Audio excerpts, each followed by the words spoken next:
Inna lillahi va inna ilayhi roji'un. Albatta biz Allohnikimiz, o'zimiz ham, molimiz ham, hamma narsamiz Allohniki va inna ilayhi roji'un. Albatta uning huzuriga qaytib borguvchidirmiz. Agar kim mana shu kalimalarni aytsa musibat kelganda, inna lillahi va inna ilayhi roji'un, unga 3 ta mukofot bor. Ulaika alayhim salavatun min robbihim va rahma va ulaika humul muhtadun.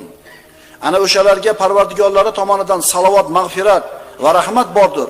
Ana o'shalar haq yo'lni topguchidirlar. Musibat kelganda inna lillahi va inna ilayhi roji'un deganlarga birinchisi Robbilari tomonidan salovat bor, ikkinchisi Robbisi tomonidan rahmat va'da qilinyapti, uchinchidan hidoyat topganligi aniq bo'lyapti. Alloh subhanahu va taolo doim o'zini qazo qadariga rozi bo'ladigan, qalbiga yoqmaydigan makruh sodir bo'lganda inna lillahi va inna ilayhi roji'un deydigan solih bandalarda qilishni so'raymiz.